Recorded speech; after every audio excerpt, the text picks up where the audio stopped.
Hey, what's up, fellas? It's Juno here. Just a real quick thought about the news cycle. I fucking love it how these days we're being absolutely bombarded with news, constantly being given information, and it's not even technically new information, it's just more information. And while I'm not against being informed by any means, I think going out and informing yourself is one of the best things you can do. Like, you can always make better decisions with great amounts of information. What does bother me is the idea that while you're trying to have thoughts of your own, those thoughts are always having to compete with the thoughts of other people being presented to you, and you're passing and analyzing them and interpreting them while you could be thinking for yourself. And you can clearly see this. The screen I've got going on right now, I think it purifies exactly this point, that they just want to bombard you. Well, maybe want is the wrong word. Maybe they're just responding to some sort of market force where you actually want to be bombarded. But either way, we remove the intention away from it and we just look at what actually is happening. The fact that there is a bombardment going on absolutely removes the need for you to actively create your own thoughts and maintain them, hold them presently in your mind so that you can analyze them correctly, and it merely converts it to a conveyor belt of thoughts, most of which are completely pre-programmed and nothing to do with your own ability to discern what's important and what's not, and are just being pushed through you for constant absorption into this passing process. And it's a huge issue that I have because throughout the day, I'll often come up with ideas that I thought were somewhat nuanced or interesting, or had something to them that I wanted to dwell on a little bit more later on. Perhaps when I wasn't busy, when I wasn't doing whatever task I was doing when I had the thought. But inevitably, the problem always is by the time that I do have some space to actually think about it, a convenient time to put some mental cycles onto this problem, something else has been popped into my mind that in some way is novel or entertaining or just completely thought terminating, that relaxed my mind to the point where I lost whatever memory I had of the thought I wanted to dwell on. I find that really infuriating sometimes, actually.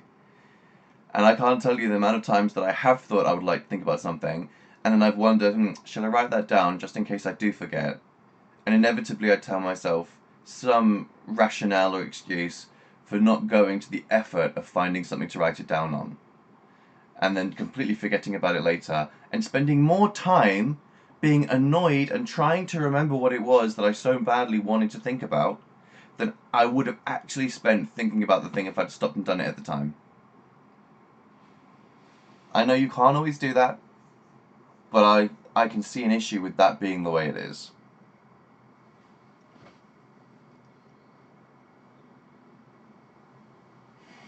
This links into another thought that I've had, and that's the idea that in society we're very quick to judge people who seem a bit slow. For some reason, that seems to be some sort of priority to us, that we give ourselves, we put on airs of authority, we put on this notion of ourselves of being superior in some way.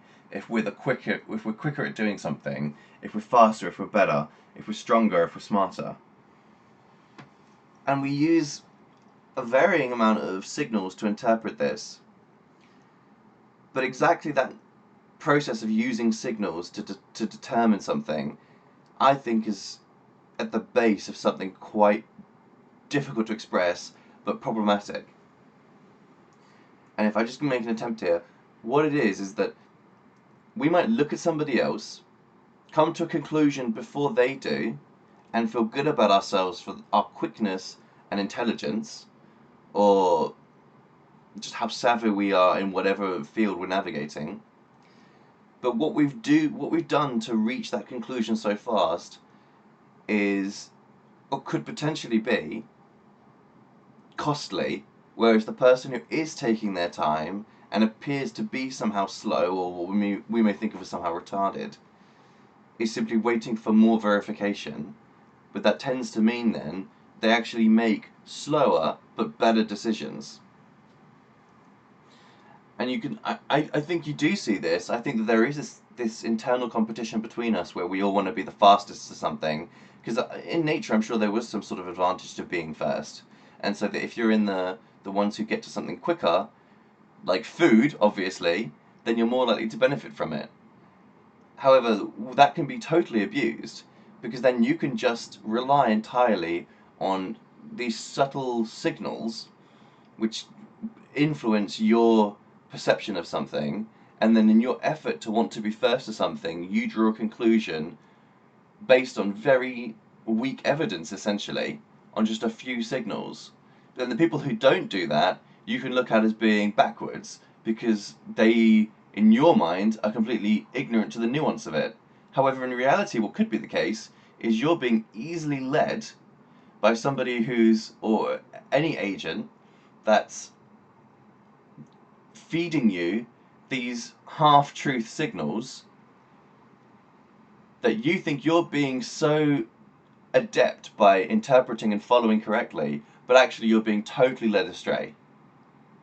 So you're there patting yourself on the back. Maybe even society's looking at you as being some sort of prodigy because you're able to do things quickly and efficiently, and you're able to interpret the signals so fast. But in being absorbed in this concept of yourself, you're actually completely missing the fact that people who aren't doing that and are taking the time to interpret signals more slowly and waiting for some sort of conjunction between signals to corroborate each other might actually be coming to different conclusions. And then you will refute the conclusions they come to because the speed in which they took to get there. You'll say, well, clearly you're fucking retarded because you took like an hour to previously to determine something that I could determine in 5 minutes. So I'm not going to trust you. I'm not going to believe you, and I'm going to look at your view. In fact, the fact you believe it makes me think only a retard could believe this. Right? It's actually tainted the very belief itself for everyone else. However, that person who did end up believing that was the person who wasn't the kind of individual who would be easily manipulated through subtle signals and the quest to get them as quickly as possible, determine them, and adhere to them. That's concerning to me. That dynamic is conceivable and perhaps even likely in some scenarios. I could expand on this further, but I hate that I go around in circles sometimes, so I think I'm going to leave it there. I hope it came across clear, and I hope it was well understood. And if you want to discuss it with me further, absolutely drop me a message or something. Thanks very much for listening. Have a great day. See you later.